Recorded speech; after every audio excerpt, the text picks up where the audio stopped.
O Gol pelo Mundo. Um alô para você que acompanha tudo sobre futebol em ogol.com.br. Meu nome é Carlos Ramos e está no ar mais um O Gol pelo Mundo, o primeiro O Gol pelo Mundo do ano. E para celebrar esse primeiro Gol pelo Mundo do ano, a gente vai ter uma entrevista muito legal com o Sandro Ranieri, volante que foi formado pelo Internacional e que fez carreira também no Tottenham da Inglaterra e recentemente estava no futebol italiano. Paulo Mangerotti e Rian Gomes estarão comigo para falar sobre os primeiros gols brazucas do ano e também sobre alguns brasileiros que se destacaram ao longo do final de semana. E vamos já para o nosso primeiro quadro, que é O que rola por aí? o Paulo Mangerotti vai destacar a Juventus, que teve um Cristiano Ronaldo que brilhou muito, não foi, Paulo? Isso mesmo, Carlos. Olá, Rian, amigo ouvinte. Ontem a Juventus teve uma vitória maiúscula, né, contra o Cagliari, com uma grande atuação do Cristiano Ronaldo. Eu acredito que podemos dizer que foi a melhor atuação do Cristiano Ronaldo no campeonato italiano com a camisa da Juventus. O Gajo, né, o português que tem 55 hat-tricks na carreira, chegou ontem, 55 hat-tricks na carreira, fez apenas o primeiro hat-trick no campeonato italiano. Ele já tinha um com a camisa da Juventus, mas era pela Champions League, o que mostra aí também, não sei, o que mostra um contraste, talvez com a idade do Cristiano Ronaldo, talvez com a dificuldade do campeonato italiano. A gente pode debater um pouco disso para saber por que ele demorou, talvez, a alcançar esse número. Mas definitivamente foi uma grande atuação do Cristiano Ronaldo. 3 gols, uma assistência para um gol do Higuaín, com uma vitória tranquila da Juventus sobre o Cagliari. E eu não ouso falar que o Cristiano Ronaldo está em decadência, porque eu acho que já faz umas 3, 4 temporadas que no início da temporada a gente sempre fala que o Ronaldo está em decadência, mas chega lá no final da temporada e ele arrebenta. Na última temporada ele não foi tão bem, os números dele na última temporada são realmente bem abaixo do que ele apresentou ao longo de toda a carreira, mas enfim, uma hora a idade vai cobrar, não sei se vai ser essa temporada ou não. E o Paulo, eu ontem escolhi não ver o jogo da Juventus para ver o Ibra no Milan, e foi uma escolha desgraçada, porque foi um 0-0 chato, horroroso. O Ibra entrou no segundo tempo, mas o jogo foi uma porcaria. Mas, enfim, Rian Gomes, tem alguma coisa a declarar sobre o nosso Cristiano Ronaldo? Além dele ser lindo, maravilhoso. Opa, que Brincadeira. loucura! Brincadeiras à parte, o Cristiano Ronaldo, ele é um cara que ele tá sempre em mutação, né? Parece que ele tá se aperfeiçoando nesse novo momento da carreira dele, né? Mais próximo do gol, apesar de não ter a mesma velocidade de outrora, ele consegue, né? Estar sempre no lugar certo, na hora certa, é impressionante o aproveitamento do menino Cris, do Papai Cris, né, no caso. E ele vem, como eu disse, vem se aperfeiçoar, é como o vinho, né? Vai ficando velho, vai, claro, vai mudando um pouco de característica, até porque, como você disse, a idade cobra, sim. Mas eu acho que ele ainda tem mais umas 2 a 3 temporadas aí em alto nível. Dessa vez jogando mais próximo do gol, né? Sem ter que se desgastar tanto. Falando em mutação, será que foi o cabelo samurai que colaborou aí para ele ter conseguido fazer o primeiro hat-trick no campeonato italiano? Pode ser, né? Agora tem um ingrediente a mais. O Cristiano Ronaldo que se preocupa com o cabelo dele, né? Se Isso. Eu, como preocupa não bastante, tenho, eu não mas tenho muito, né? Não, mas falando sério, só para a gente recapitular um pouco dos dados do Cristiano Ronaldo, ano passado, na temporada passada, como o Carlos falou, ele teve uma temporada um pouco abaixo, né? Foram 28 gols em 43 jogos. Foi seu pior número de gols do Cristiano Ronaldo desde que ele saiu do Manchester United, mas ainda foi melhor do que a última temporada que ele teve no Manchester United em 2008 e 2009. Nessa temporada, são 22 jogos, 15 gols.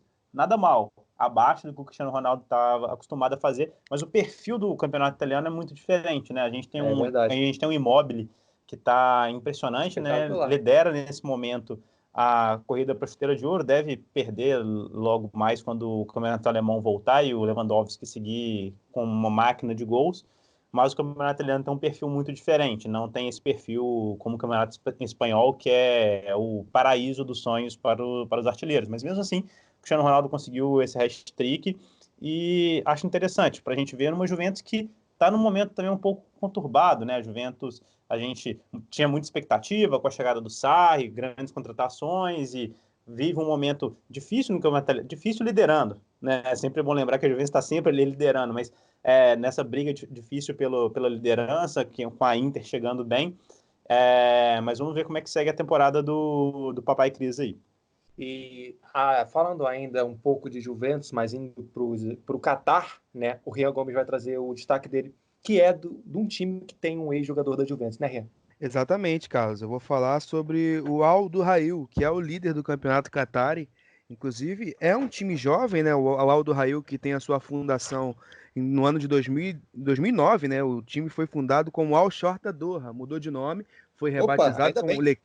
Sim, é porque o Al Shorta provavelmente deve ter se migrado para a Ilha de Gozo. Mas aí foi rebatizado como Lequija, e o Lequija, que é, claro, um investimento muito alto que foi feito por lá, o time é chamado como o Al Duhail, é uma salada de nomes que confunde aqui o vosso amigo, muitos nomes aí, é Al Shorta, é Lequija, é o Duhail, mas é um time Qatari e que vem numa fase assim esplendorosa no futebol Qatari, né?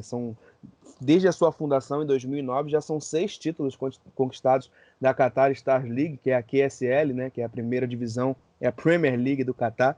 E é um time que, como você disse, vem fazendo grandes investimentos e tem a ver com a Itália, sim, porque o nosso querido Mario Mandzukic, o croata interminável Mario Mandzukic, estreou, inclusive, nesse último final de semana, não marcou, o jogo foi 0-0, né, da última rodada, o que não muda, né, contra o Qatar SC. Qatar SC, inclusive, é o time do Kaique, o Kaique brasileiro, que foi revelado pelo Flamengo, teve passagens pelo Goiás e pelo Santos, está representando o Qatar, então foi 0-0 esse último jogo, mas realmente uma campanha impressionante, por isso o meu destaque para o Al Duhail. É um time que tem a presença do Mehdi Benatia, o zagueiro marroquino, também, além do Mario Mandzukic, e conta com apenas... Exatamente, conta com apenas um brasileiro, que na verdade nem é tão brasileiro assim, é o Edmilson Júnior, né, que nasceu em São Paulo, mas foi naturalizado belga muito cedo, e ele tem a sua cidadania belga, mas representa bem, marcou 2 gols até o momento na temporada, o Edmilson Júnior. Foram 12 jogos do Al Duhail nessa temporada 2019-2020, são 9 vitórias e 3 empates, é o segundo melhor ataque, segunda melhor defesa, realmente o Al Duhail fazendo valer o investimento, tanto que trouxe aí o nosso querido experiente Mario Mandzukic, que estreou, como eu disse, no último fim de semana, e vem de vento em popa aí para mais uma temporada e é a grande favorito, vem disputando pau a pau o título ali com o Al Garrafa, e é o meu destaque nesse início de ano, Carlos Ramos. E o Mario Mandzukic, que foi completamente descartado dos planos da Juventus para a temporada, não fez nenhum jogo, ficou no banco apenas em 2 ocasiões e estreou num empate 0-0 com o Qatar SC. Eu queria ainda no que rola por aí destacar 2 coisas, que foi a final da Supercopa da Arábia Saudita, que foi também no final de semana, com muitos brasileiros em campo. O favorito, que é o Al Nassr, que foi campeão saudita, enfrentou o Al Tawon, que foi campeão da Copa. E o Al Nassr tem, entre outros, o Maicon, aquele zagueiro em São Paulo, que jogou em Portugal, o Giuliano, ex-Grêmio, Inter, seleção brasileira, e o Petros, ex-São Paulo. Do outro lado, o glorioso Al Tawon, tem o Cássio. Lembra do Cássio, goleiro que jogou no Vasco? Opa, grande Cássio. Ou nem tanto. Cássio já está com 39 anos, jogou no Al Tawon, assim como o nosso glorioso Nildo Petrolina e o Sandro Manuel. No jogo terminou 1-1, empatado. O gol do Al Nassr foi do principal artilheiro de 2019, o Hamdallah. Ele fez o gol do Al Nassr e o Tawamba empatou para o Al Tawon. Nos pênaltis, o Al Nassr acabou levando esse título dessa Copa, Supercopa, né? Supercopa da Arábia Saudita, que abriu aí a nova temporada do futebol árabe. E eu queria destacar também um jogo na Grécia, que foi o clássico de muita rivalidade entre o Olympiacos e o Panathinaikos. O Olympiacos jogou em casa, venceu por 1-0, gol do El Arabi, mas o meu destaque principal é para essa partida ter sido realizada sem torcida.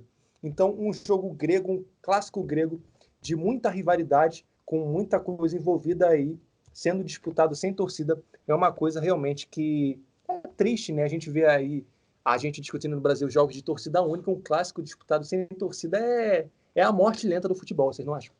Com certeza, o clássico, as torcidas na Grécia, né, são conhecidas por ser bem fanáticas, né, São bem loucos. Tem os ultras, né, nas torcidas gregas, e é um fato triste, sempre triste, seja no Brasil, seja na Europa, a gente vê que, infelizmente, ainda tem muitas pessoas, né, que não sabem se lidar com o público em multidões, né, a sociedade quando se junta assim e acaba produzindo espetáculos tanto para o bem quanto para o mal. Verdade, depois da filosofia do Paulo, a gente pula para o nosso próximo quadro, que é o Brasileiros pelo Mundo. E no Brasileiros pelo Mundo, a gente vai até a Andaluzia com o nosso glorioso Paulo destacar um jogador do Sevilha, né, Paulo? Exatamente, Carlos. O meu destaque de hoje fica para o Fernando Volante. Para quem não se lembra dele, foi revelado no Vila Nova, fez carreira no Porto, teve no Manchester City, né? Chegou a ser titular no Manchester City por algumas temporadas, mais recentemente estava na Turquia e agora a primeira temporada dele no Sevilha. Meu destaque vai para o Fernando, por quê? O Fernando, Explique. ele foi eleito ontem uma das surpresas do Campeonato Espanhol no primeiro turno. Né, o jornal Marca, o jornal mais respeitado esportivo da Espanha, elegeu 3 brasileiros entre os destaques. Entre esses destaques estão o Rodrigo, o atacante do Real Madrid, que pra gente já não é tanta surpresa assim. O Felipe, zagueiro, ex-Corinthians, estava no Porto também. Marcou no último jogo, inclusive, no final de semana. E o Fernando titular absoluto do Sevilha. O Sevilha que hoje é o 4º colocado do Campeonato Espanhol, está ali colado no Atlético de Madrid, ambos com 35 pontos, e o Fernando é um ponto de equilíbrio importante nesse time do Sevilha. E o time do Sevilha que faz uma campanha, mais uma vez, para lutar pela Liga dos Campeões, e realmente o Fernando é aquele homem central ali do meio campo que vem ajudando a dar equilíbrio a esse time, que é dirigido pelo Lopetegui, um treinador espanhol que chegou a dirigir a seleção espanhola, teve aquele tumulto na saída da seleção espanhola para ir para o Real Madrid. No Real Madrid foi mal, enfim, e é o técnico do Sevilla. Não, só mais um ponto sobre o Sevilla, para não deixar de falar do grande destaque do Sevilla. Na realidade, estamos destacando aqui o Fernando, que ele foi colocado pelo Marca entre as surpresas, mas o que não foi tão surpresa assim, ele entrou na seleção dos melhores do primeiro turno, é o zagueiro brasileiro Diego Carlos. Está sendo especulado, né, o futuro talvez no Real Madrid, estão falando muito aí do Diego Carlos, que não teve uma carreira tão gloriosa assim no Brasil, mas que vai bem na Espanha e quem Tinha sabe jogado no Nantes da França antes. pode alçar voos maiores, né? Ele esteve no São Paulo, no Brasil, mas nas categorias de base, esteve no Nantes, e agora não surpreendendo tanto, né? Cair entre os melhores do Campeonato Espanhol desse primeiro turno. Realmente ele é muito bom. Eu acompanhei o primeiro tempo do último jogo do Sevilha, ele foi realmente muito bem. Rian Gomes, a gente sai da Espanha, vai para Portugal com o seu destaque, que é um brasileiro que vem fazendo sucesso em Portugal, né, Rian? Exatamente. E só dando uma pincelada no último assunto, acho que o Veio tão Renan Lodge. sapequinho o Rian agora, Rian Gomes? Você tá tão sapequinha, rapaz? Não, uma pincelada. Faltou, de repente, o Renan Lodge aí, né? Cavar um espaço. É, Apesar com que certeza. chegou há pouco tempo, né? Mas vem fazendo grandes coisas pelo Atlético de Madrid. Bom, agora falando do campeonato português, o portuguesão, rapaz, temos aí um destaque. O Anderson Oliveira, o atacante do Famalicão. O Famalicão que foi uma das grandes surpresas do início de temporada, né? Chegou a liderar o campeonato português, mas é um time muito inconstante, né? Ao passo que marca muitos gols, sofre muitos gols também, né? Marcou 29 gols, sofreu 25, né? O time que é o terceiro lugar do campeonato português, mas muito um dos grandes responsáveis por essa quantidade de gols marcados, no caso, é o brasileiro. Vem para sua terceira temporada no Famalicão, é o Anderson Oliveira. Ele que, apesar da terceira temporada na equipe, tem apenas 22 anos, ele que é natural de São Paulo, teve passagens aqui no Brasil, no interior paulista, né? Jogou no Guarani em Campinas e também depois passou pelo Guaratinguetá, antes de chegar ao Famalicão, e vem vivendo aí um dos melhores momentos nessa sua passagem pelo clube português.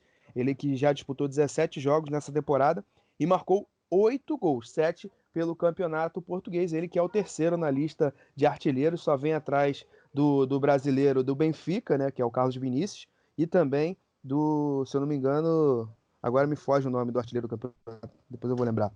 Mas temos aí um grande destaque para ele, que na última temporada, na melhor temporada dele pelo Famalicão, ele marcou 9 gols em 32 jogos, agora tem 17, aí quase metade desse número de partidas da última temporada, já marcou 8 gols. Está muito próximo aí do número de gols da sua melhor temporada pelo Famalicão. Então, meu destaque vai para o Anderson Oliveira, que não marcou no último fim de semana, mas... Não, aliás, que marcou no último fim de semana na vitória por 3-0 sobre a equipe do Vitória SC. Então, vem realmente... Vitória de Setúbal, aliás. Então, vem fazendo grandes coisas nessa temporada. O Anderson Oliveira é o meu destaque e é um dos destaques brasileiros aí na Liga Portuguesa. A memória já tá velha, né, Rian? Tá um pouco. Artilheiro do Campeonato Português é o Pizzi, para não deixar nosso ouvinte sem a informação. Isso. Inclusive o Pizzi, cara, o que falar do Pizzi, né? Eu esqueci dele, mas não deveria, porque o que ele vem fazendo essa temporada é um absurdo. Ele marcou 11 gols e deu 8 assistências né? 19 participações em gols desse Benfica que vem atropelando todo mundo aí no português. Exatamente. Depois desse atropelo de informações, vamos para o próximo quadro do programa, que é o... Tem gol Brazuca.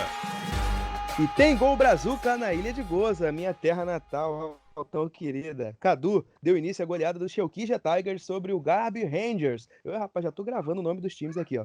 Foi o 4-1 o jogo. Tem gol também em Portugal. Anderson Oliveira, acabamos de falar sobre ele, fez um dos gols da vitória do Famalicão sobre o Vitória por 3-0. Tem gol Brazuca na Grécia. O Lucas Sacha marcou um dos gols da vitória do Ares sobre o PAOK por 4-2. E tem gol Brazuca na Espanha. O Emerson marcou para o Bet no empate com o Alavés. Ainda na Espanha, William José, sempre ele, tem gol Brazuca. Marcou, mas não evitou a derrota da Real Sociedade sobre o Vila Real. E tem gol Brazuca e 7-1 em Portugal. O Fran Sérgio marcou um dos gols da goleada do Braga sobre o Belenenses. E depois de tanto gol Brazuca, a gente vai para o último quadro do programa, que é uma resenha imperdível com o Sandro, no quadro que é o... Entrevista o Gol.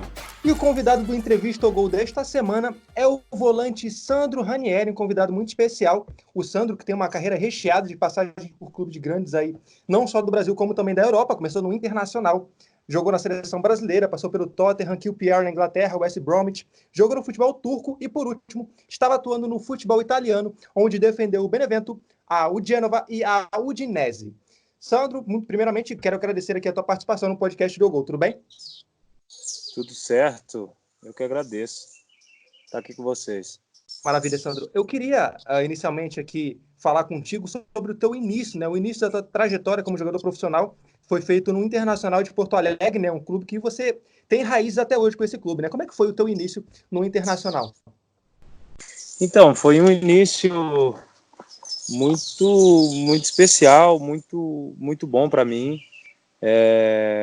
onde eu cheguei lá nos juniores, né, e fui muito rápido pro profissional e já entrei num time onde o time estava montado, né, o time sempre ganhava, e assim entrei no lugar do Edinho e não foi diferente, nós continuamos a ganhar títulos. E cada ano que passava a gente vencia e vencia competições grandes, né, como Libertadores, Sul-Americana, bateu na trave o Brasileiro, Copa do Brasil também.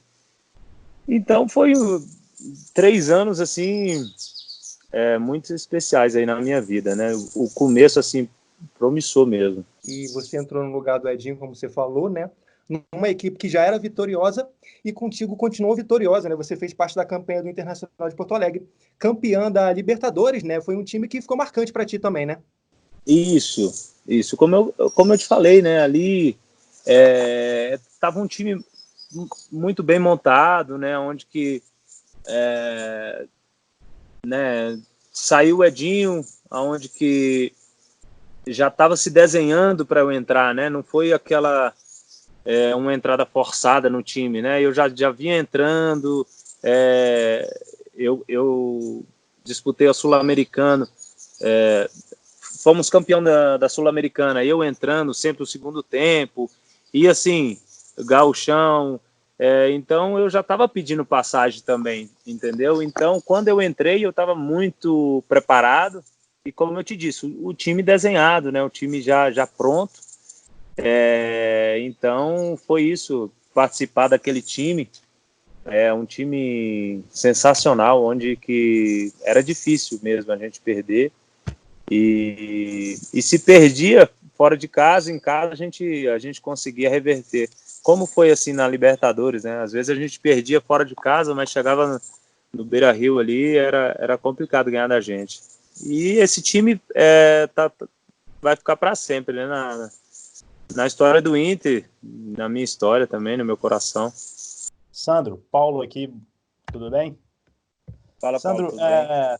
gostaria de falar inicialmente aqui, para a gente falar da sua trajetória na seleção brasileira, né? Você participou das categorias de base da seleção, teve num elenco da seleção da Copa América de 2011, disputou a Olimpíada também. E a sua passagem pela seleção ela acabou encurtada quando você foi para o Tottenham, né? Queria que você falasse um pouco dessa experiência de seleção desde as categorias de base, quando você disputou o Sul-Americano de 2009, a passagem nas Olimpíadas, quando você foi titular, e até a Copa América, que foi aí, talvez no seu auge, né, nessa transição do Inter para o Tottenham, e que depois acabou não dando tanto prosseguimento assim. Então, como eu falei também, foi um começo assim promissor também no sub-20 da seleção, onde que a gente disputou o Sul-Americano, fomos campeões também. E naturalmente ali eu já estava nos profissionais ali do Inter, naturalmente ganhei a vaga, por isso que eu te falei que eu já estava pronto. Ganhei a vaga ali depois que o Eldinho foi embora. Já tinha sido campeão pela seleção sub-20, na época eu era capitão, então foi bem legal também participar do Sul-Americano, de estar ali no sub-20 da seleção, que isso credenciou para mim uma chamada com o Dunga, né? Logo depois, onde eu consegui a titularidade no Inter, começando muito bem, assim foi natural a convocação para a seleção principal, né? Aonde que foi 2 jogos de classificação aí para a Copa, né? Era contra a Argentina e Chile. Então foi muito especial essa primeira convocação também. E depois eu continuei, né? Como você falou, continuei sendo convocado, fui para o Tottenham, continuei sendo convocado. A partir do momento que eu sofri uma lesão maior assim na minha carreira, aí que depois disso eu não voltei mais, né? Mas assim, o Tottenham só me ajudou, né? A estar na seleção também, que eu cheguei lá já disputando Champions League, então só aumentou as minhas chances de estar na seleção no Tottenham, né? Mas infelizmente ali aconteceu essa lesão, que com 8 meses parado e depois até voltar, o momento futebol não te espera, né? Então tem que ser ciente disso, e infelizmente depois disso eu nunca voltei, mas foi especial também esse pouco tempo, né, que eu passei na seleção. Senti que até hoje as pessoas falam, né, as pessoas falam do meu nome, lembra, né, que eu já tive uma passagem na seleção, nas Olimpíadas, as Olimpíadas, que foi assim, para mim foi a maior decepção na minha carreira, foi ter perdido aquela final, onde a gente estava muito ciente que seria uma partida difícil, mas eu acho que teve um pouco de soberba ali. A gente sabia que era uma final, sabia que era o México, mas eu acho que no fundo a gente sabia que a gente ia fazer gols como a gente fez nos jogos anteriores, né? A gente sempre ganhava de 3, de 2, então a gente falou, não vai ser difícil, não vai ser diferente não. Mas então levamos um gol muito cedo e aí complicou o nosso esquema. Mas é isso. Como eu te falei, ter passado ali, são poucos jogadores que passam assim na seleção. Eu tive esse privilégio de pelo menos ficar ali uns 2, 3 aninhos, e sempre vou lembrar para sempre também. Sandro, aqui é o Rian, prazer falar contigo, cara. E Prazerão. você falou sobre o seu início no Tottenham, né? Que você continua sendo convocado. E você chega logo de cara num Tottenham, assim, um dos melhores Tottenhams da história, assim, por grandes jogadores. Você acompanhou, viu de perto uma das melhores fases do Gomes, né? O goleiro Gomes brasileiro.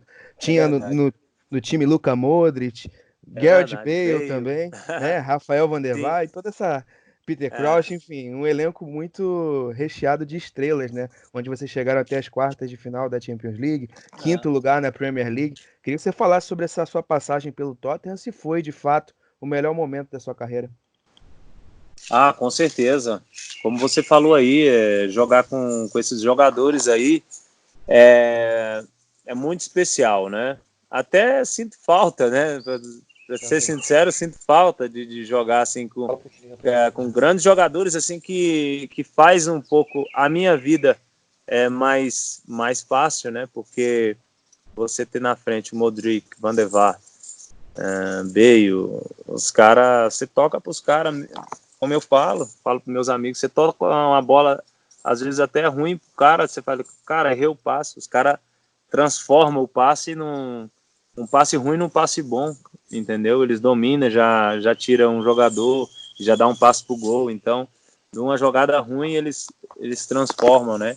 Então eu cheguei nesse momento aí do Tottenham que estava na Champions League, onde que eles brigavam sempre ali para ter essa vaga na Champions League. E aí eu cheguei, cara, já estava na Champions League. Nessa primeira fase eu não joguei, porque eu cheguei depois. E aí depois o treinador me colocou. E foi, assim, uma das melhores coisas que aconteceu na minha vida foi ele ter me colocado naquele jogo contra o Milan, né, no San Siro. Eu que não vinha jogando muito, fiz um jogo anterior na Premier League que ele me colocou e eu fui muito bem. E aí ele me colocou no outro jogo também na Champions League. Foi um choque para mim, mas eu estava pronto. E aí fui um dos melhores em campo. Se eu não me engano, fui o melhor em campo. E, na verdade, eu roubei a bola, né? Começou o contra-ataque.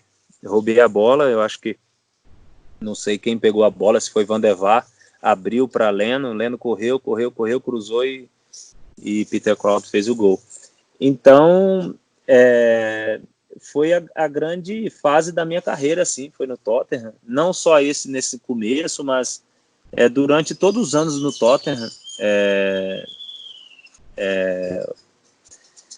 todos os anos teve uma coisa incrível, assim, sabe? O primeiro ano, né, jogar a Champions League. Segundo ano, a sequência, né, de titularidade. Terceiro ano, o gol contra o United. Cara, foi assim, foi demais para mim. Foi um sonho realizado mesmo. E assim, você tem alguma história curiosa para contar desse Tottenham, dessa tua passagem pelo clube inglês, de vestiário? Algum fato curioso assim com essas grandes estrelas? Ah, cara, tem um fato muito engraçado, né?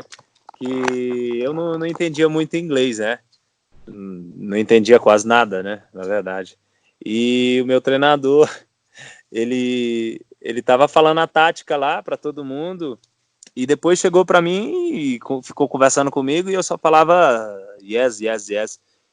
E a verdade é que eu falava yes, yes porque, poxa, eu vou jogar na minha função, eu sei o que eu vou fazer, eu sei, né, quem vai jogar ali, o que eu vou fazer, eu sei, né, estudei um pouquinho.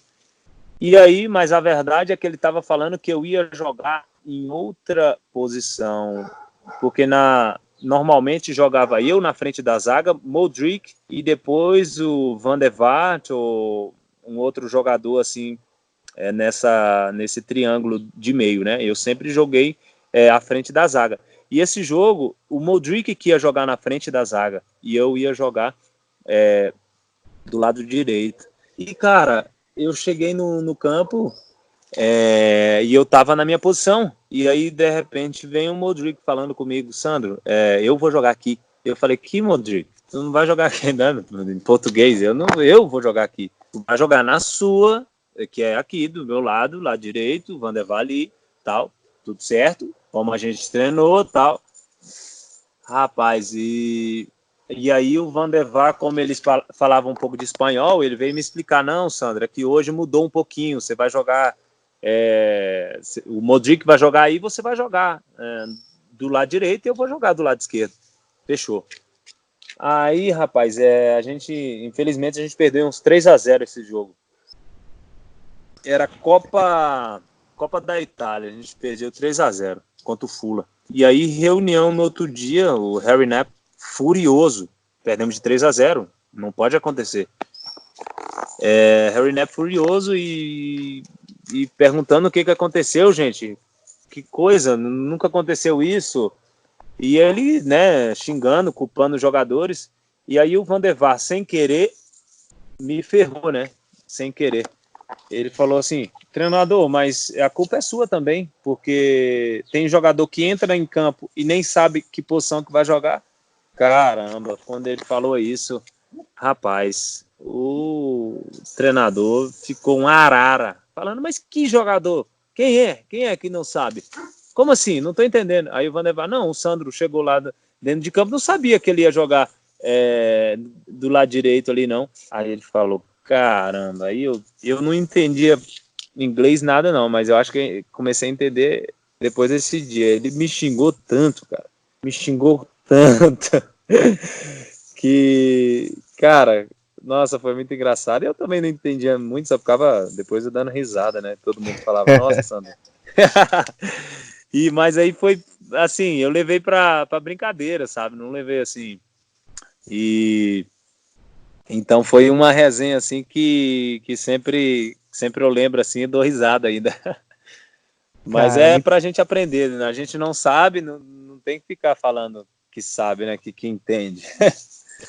é verdade, Mas Sandro. E assim, esse desafio da língua também sempre cria uma dificuldade, né? Você que passou pelo muito, futebol inglês, futebol italiano, como é que muito, foi assim esse início, a adaptação? muito.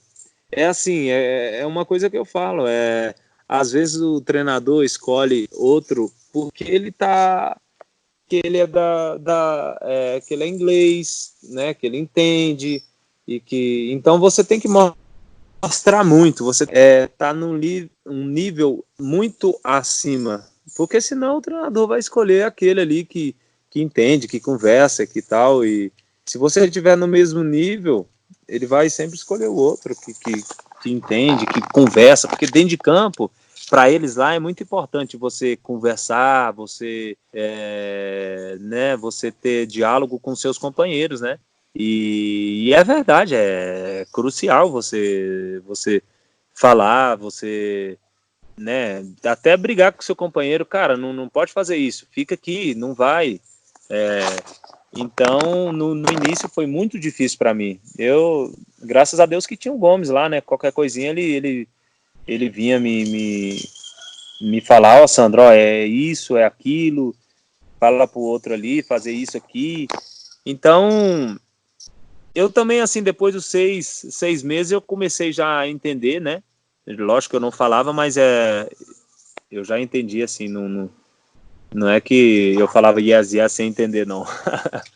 Então, Sandro, você falou aí do Modric, né? Eu queria saber também de outro personagem desses do futebol que também jogou contigo no Tottenham, que é o Gareth Bale, né? Certamente um personagem incrível do futebol, né? Ele recentemente esteve envolvido em algumas polêmicas no Real Madrid e muita gente diz que ele é um pouco despreocupado, né, com o futebol. Como é que de fato o Bale, Sandro? Ele preferia o golfe já? Ah, cara, o Bale, pelo menos na minha época lá, na época do Tottenham, era um cara muito, muito dedicado, muito profissional, assim, voltado 100% pro futebol, né? Na época lá, ele também, cara, de 30 jogos, 38 jogos, ele resolveu quase a metade para nós, sinceramente. Ele tava voando, realmente, assim. Então, se dedicava na recuperação, estava em todos os jogos, estava machucando pouco, né? Ele machucava lá só o tornozelo, às vezes que os caras batiam nele, entendeu? E torcia o tornozelo, mas assim, muscular, eu vi que ele sofreu muito com lesão lá também, né? Muscular e tal, mas Ele, para mim, cara, assim, eu esperava também que ele ia ser o melhor do mundo, né? Que logo ele ia ser o melhor do mundo, porque ele tinha tudo. Ele tem tudo para ele é um dos que corre mais, um que chuta mais, cabeceia, tem qualidade. Então, cara, ele é completo. Sandro, você acompanhou essa mudança de posição do Bale da lateral para o meio-campo ou na sua época ele já tava ali na ponta? Eu acompanhei, sim. Eu cheguei lá, ele era lateral ainda. E como aconteceu essa mudança, assim? Então, a mudança veio depois daqueles 3 gols que ele fez contra a Inter. Sandro, foi esse jogo aí que a torcida do Tottenham pediu o táxi pro Maicon, eu acho, se eu não me engano. Foi. Eu não sabia dessa história, não. A torcida do Tottenham tava na beira do campo pedindo um táxi, gritando que o Michael tinha que pegar um táxi para conseguir acompanhar o Bale. Caraca. Não, os caras zoam mesmo os ingleses. Mas assim, foi depois desse jogo mesmo. Depois às vezes, assim, um exemplo, começava o jogo e precisava atacar, o Bale começava o jogo na lateral, e aí em vez de ele tirar o Bale, ele só colocava um lateral e colocava o Bale mais para frente. E aí isso foi evoluindo, aí ele foi se destacando cada vez mais e de repente ele mudou de posição, já não era lateral mais. E aí já estava lá na frente. Cara, assim, mesmo de lateral, cara, eu já gostava muito dele. De lateral, cara, ele era... Meu Deus, eu corria muito, cara. Eu colocava a bola na frente, ninguém parava ele, velho. Nossa. Foi assim, a coisa mais impressionante que eu vi no meu primeiro treino foi ele, assim, treinando. Eu falei, cara, esse cara não pode treinar com a gente não é possível. Ninguém consegue pegar o cara, velho. E com certeza tinha outra coisa impressionante no treino do Tottenham, que era o Peter Crouch, né? Que era um cara, era uma girafa em campo, né? Já chegou a marcar o Peter Crouch na bola aérea, ô Sandro? Cara, eu tava comentando isso com o meu amigo ontem. Não tinha como. Não tinha como. Você tinha que ir no corpo dele. Porque assim, cara, você sei lá, tava bem mais posicionado que ele na jogada, senão não adiantava nem pular, cara. Ele é muito alto.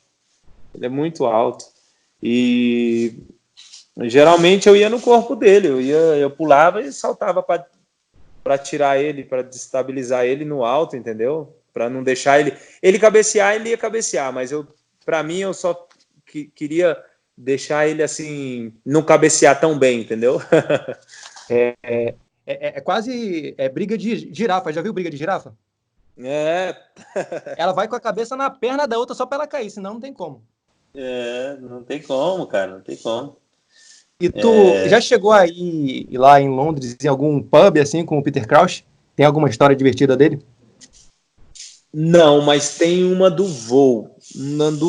Quando a gente foi para Dubai, onde que a gente estava mais engraçadinho lá no fundo e ele começou a dançar.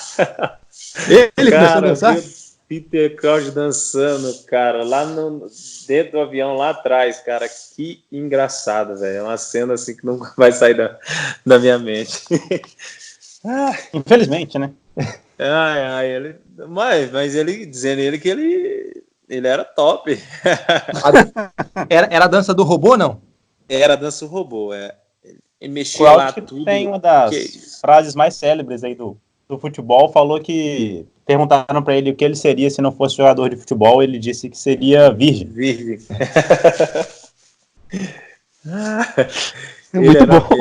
Ele é muito engraçado, ele é muito engraçado. Ele estava sempre fazendo a gente rir também. E outra coisa, os caras falavam assim, Sandro, você não fala nada de inglês e você tá sempre rindo com o Crouch. O que é? O que vocês falam? Mas não sei, a gente sempre tava, sei lá... Olhava pra cara dele e já ria, né? Eu ria dele, ele ria de mim, a gente se dançava lá, a gente se entendia. Você fazia a dança do robô junto com ele, então? Ah, eu falava, me ensina, Cláudio, me ensina. E ele vinha assim, né? Ai, o bicho é muito grande, mano. Tudo grande. Perna grande, mãozona grande, tá louco. Nunca tomou um tapa do Peter Crouch, ainda bem, né? Não. Não, mas o bicho é uma mãe também, ele não briga com ninguém, não. Ô, Sandro, agora falando um pouco mais sério, você do Tottenham foi para o QPR e o QPR também uma equipe de Londres. Eu queria colocar aí no balanço duas questões. A primeira, um pouco sobre o QPR, que apesar de ser uma equipe londrina, não é uma equipe lá de tanto sucesso como Tottenham, Chelsea, Arsenal. Londres tem Sim. muito time, né? O QPR ele tem uma torcida presente também. Como é o ambiente no QPR?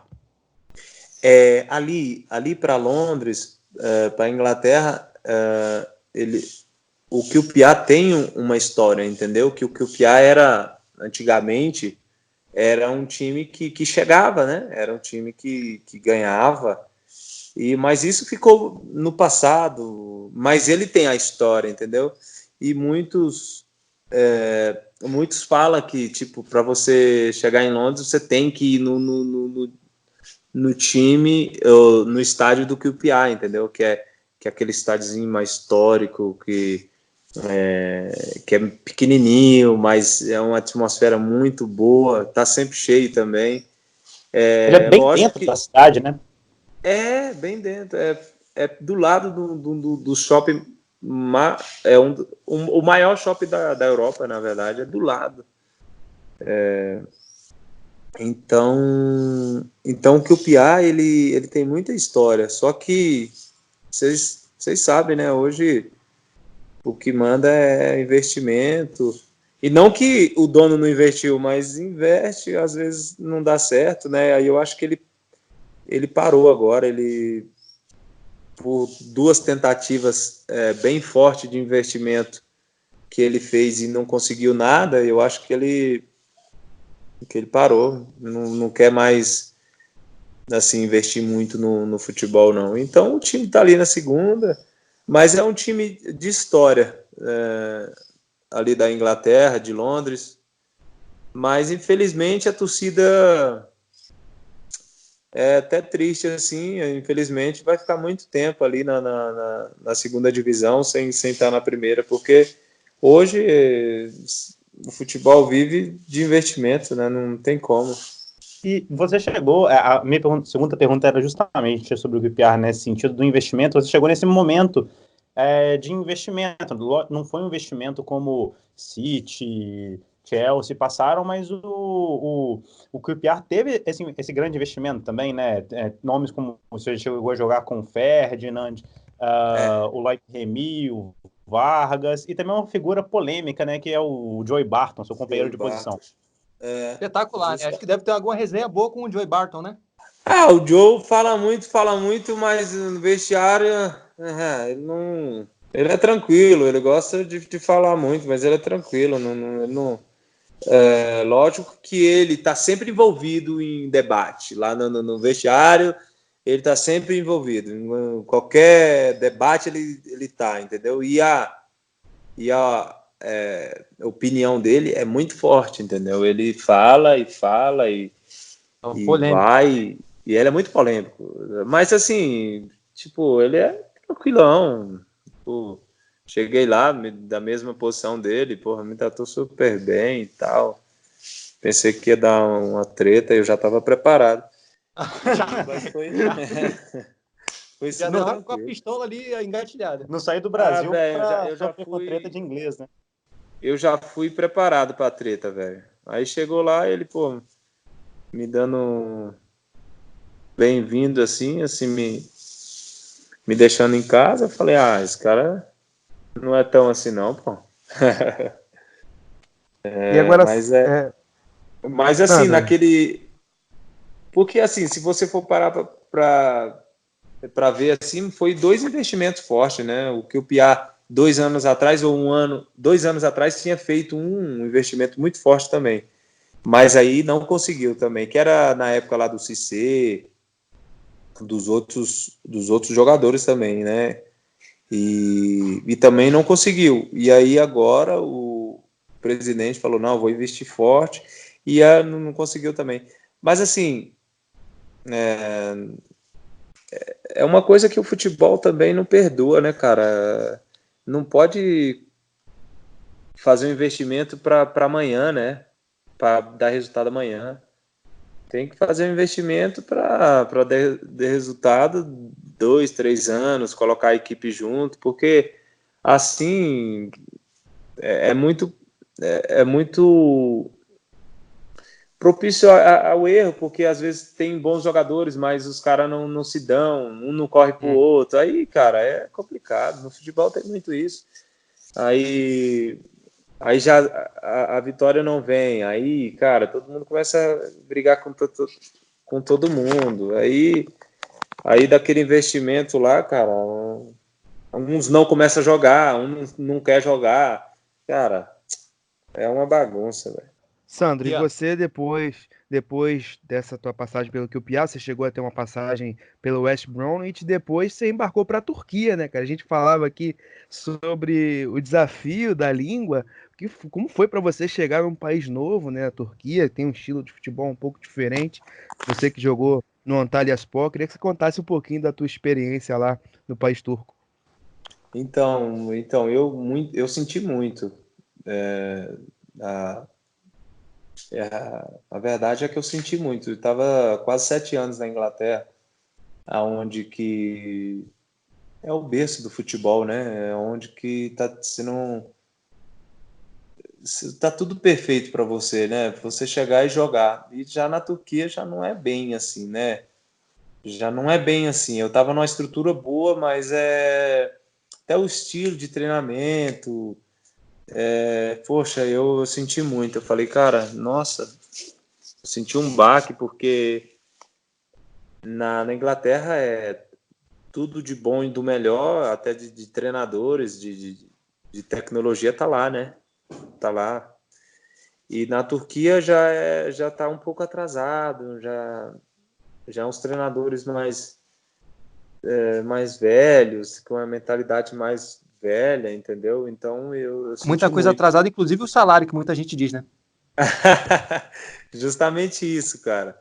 E também, justamente isso, eu não era acostumado a nem falar de salário, né? A gente, lá na Premier League, quando a gente vai jogar, um exemplo, quando eu jogava contra o Liverpool, conversava com o Lucas, quando ia jogar contra Chelsea, Davi, os meninos, tudo, a gente nunca falava de salário. Agora, na Turquia, a gente ia jogar contra os outros meninos lá que a gente conhecia, só falar, e aí, quanto salário tá atrasado? Cara, Caiu, não. que Caiu? isso? E aí, caiu? Pô, que isso, cara? Que E fase. aí, O Sandro tem perguntando quanto se tempo? caiu. Quanto tempo? Quanto tempo de salário que tá aí? Nós ia jogar contra o Benfica, chegava a conversar com o Adriano, e aí, Adriano? Porra, aqui tá uma fase, hein? Aqui tá 3 meses. Ele falou, então aí tá de boa, aqui já tá uns 4. Eu falei, caraca, mano, se aí tá assim, velho. Ele falou, não, Sandro, mas os caras falam que aqui é tranquilo, é assim. Eu falei, velho, mas não tô acostumado com isso não, mano. Mas é isso, até assim, essa falta de compromisso, né? Poxa, não pode, né? Ficar tanto tempo assim sem pagar. Mas assim, assim, nos 6 meses, aí depois você vai acostumando, depois você faz lá, tá, beleza, vamos, segue o jogo. Mas nos primeiros 6 meses, assim, eu fiquei meio que assustado. E depois aí da Turquia você foi para a Itália, né? Você teve uma primeira passagem no Benevento, que foi uma equipe que acabou rebaixada, mas conseguiu alguns feitos no campeonato italiano, inclusive os principais contra o Milan. E depois foi para o Genoa, né? E no Genoa, na primeira temporada que você esteve lá na equipe, você fez 14 jogos, mas depois não jogou, acabou emprestado na Udinese e tal. Você não chegou a jogar nem nessa temporada com o Thiago Motta, né?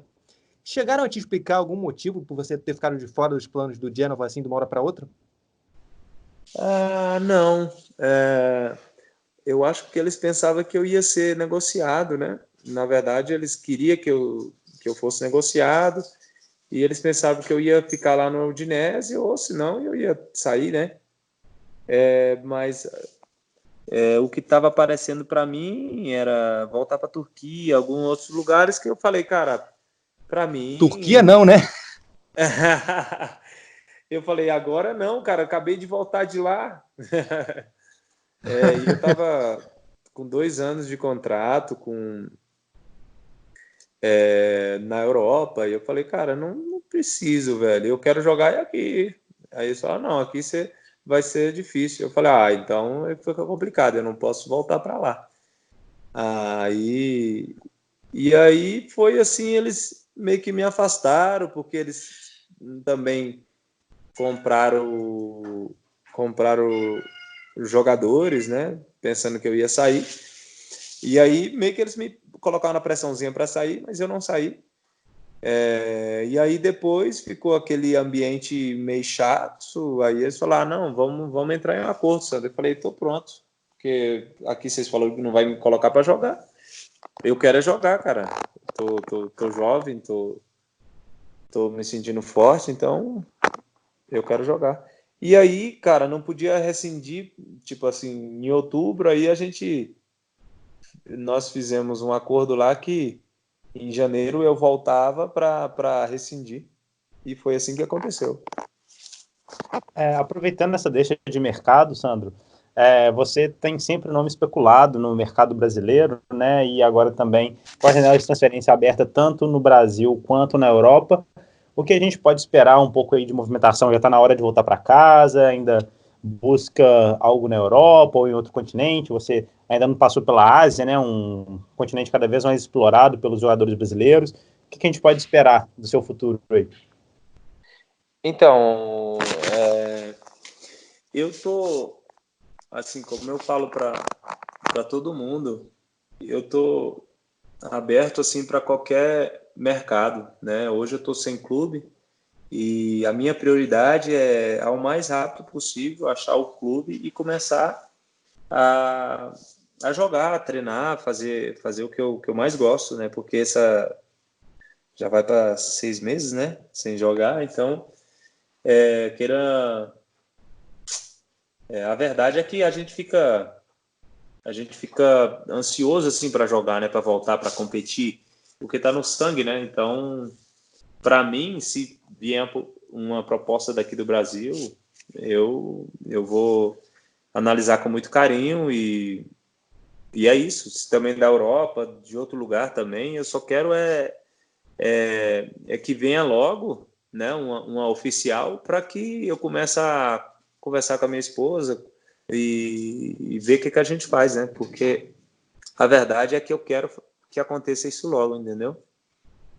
E até o momento teve alguma sondagem para você estar voltando aí a atuar? Só assim, por baixo, né? Só por baixo, assim, não teve nenhuma.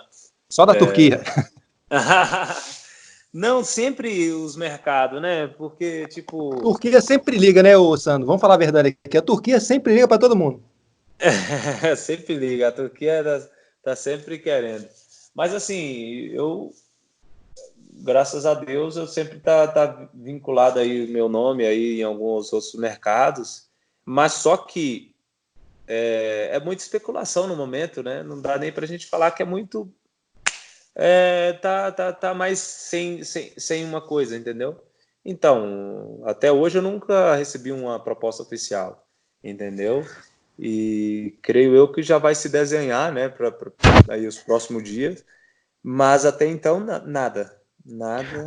Mas, Sandro, você tem alguma preferência em onde jogar, os lugares que você passou? Se você pudesse escolher onde você atuaria hoje? Até pelo carinho que tem pelo Inter também, né? Então, aqui eu já vai fazer 10 anos na Europa, né? Então, eu estou bem adaptado lá, né? Mas isso não quer dizer que eu não vou estar feliz de voltar para cá, né? Para o Brasil. Então, eu acho que fica meio que balançado entre a Europa e o Brasil. A verdade é essa. Porque a Europa, como eu sei que eu consigo jogar em alto nível e jogar por um bom tempo, eu queria, né, mostrar até também aqui para o mercado do Brasil, porque tem muito tempo que eu não jogo e às vezes as pessoas não, até mesmo pessoas que gostam de mim, né, até mesmo familiares e amigos, então eu tive essa oportunidade também de mostrar que eu tô um bom nível, né, e o Brasil tá cada vez melhor, né, tá vindo os treinadores de fora, tá agregando aqui, né, jogadores também. Então, a liga tá bem legal de ver, né, a briga no ano passado e os outros anos também. O Palmeiras veio forte, agora o Flamengo, o Santos, São Paulo que não vai querer ficar fora, Corinthians, o Inter, Grêmio sempre bem, entendeu? Então, cara, para mim seria um desafio voltar também e mostrar que, cara, que eu tô bem, entendeu? E eu sei que se jogar bem aqui no Brasil, cara, se abre muitas janelas, né? Porque aqui, todo mundo vendo, dá muita ênfase, né? Até uma possível seleção, né? Porque eu sei que eu tenho nível ainda, mas eu preciso de jogar, eu preciso de ser visto, né? E às vezes, e esses outros lugares lá, às vezes fica muito, muito apagado, né? Então, eu acredito que se eu tiver uma sequência boa num time que também me ajude, eu tenho um bom nível ainda. Maravilha. Sandro, eu te agradeço aqui em nome de todos aqui do Gol pelo Mundo, pelo papo que a gente teve contigo, tá bom? Eu que agradeço. Depois dessa resenha com o Sandro, o Gol pelo Mundo fica por aqui e aguardamos você na próxima semana. O Gol pelo Mundo.